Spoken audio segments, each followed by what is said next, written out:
Retro Racing reports Hanford Speedway, September 5, 1964. It's a CRA Big Car Races event. The article inside speaks to the history of the track. For many years, since 1927, the community of Hanford and its surrounding populace have celebrated an annual homecoming to welcome back those who have once lived here. At the same time, the old-timers are always honored guests.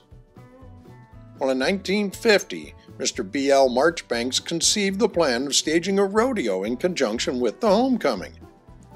He built a set of corrals with permanent bleachers out on his extensive ranch holdings on Idaho Avenue, that's just east of Central Valley Highway. Well, Mr. Marchbanks had been a member of the Kings County Riding Club, which had corrals near Houston and 11th Avenues, so he purchased those corrals and set them up on his own ranch. Thus was the birth of Marchbanks Stadium, which a few weeks ago became the new Hanford Speedway. Since that first event in February of 1950, many different types of activities have been promoted by the Marchbanks family. First, after the rodeo, came a half-mile track with a quarter-mile straightaway for racing quarter horses. Now, when it became evident that horse racing, without legalized betting, held little interest to draw large groups of spectators, Marchbanks turned to auto racing. On about May 10, 1951, jalopy racing was offered to the public. Since that time, there's been hardtops versus jalopies, stock car racing, sprint cars, midgets, and even boat racing on a small lake built in the center of the stadium. At one time, bullfights could be enjoyed here.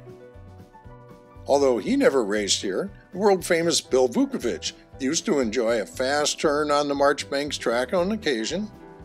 In 1955, NASCAR magazine gave national recognition to the stadium with an article on the activities of Marchbanks Stadium. In 1958, NASCAR presented Mr. B.L. Marchbanks with a plaque naming him Promoter of the Year of NASCAR's sanctioned auto racing in the western United States. Probably the largest crowd ever jammed into Marchbanks Stadium occurred July 4, 1961. They were here to see an air show featuring the famous Blue Angels and other flying events from the nearby Lemoore Naval Air Station. Some 20,000 persons wedged themselves into the stadium seating, and countless other thousands glutted the roads for miles around. In recent weeks, the Chaos Enterprises have taken over the stadium, renamed the Hanford Speedway, to promote auto racing on a large scale.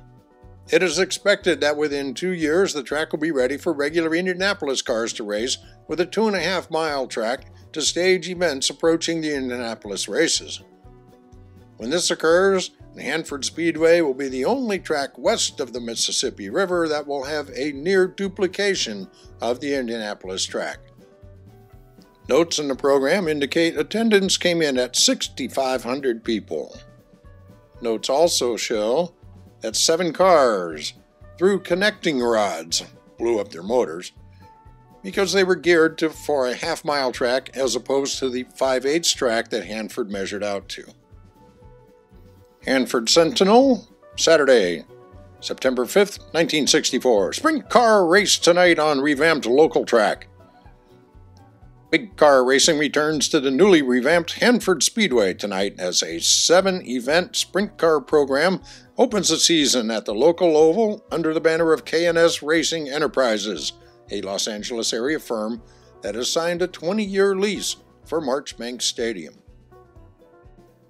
Over 40 cars are expected to start turning time trials at 7 p.m. in an effort to gain berths in the 24-car 100-lap main event, which offers at $3,500 purse. 4 of the sprint cars arrived at the Speedway yesterday afternoon, and the drivers tested the track.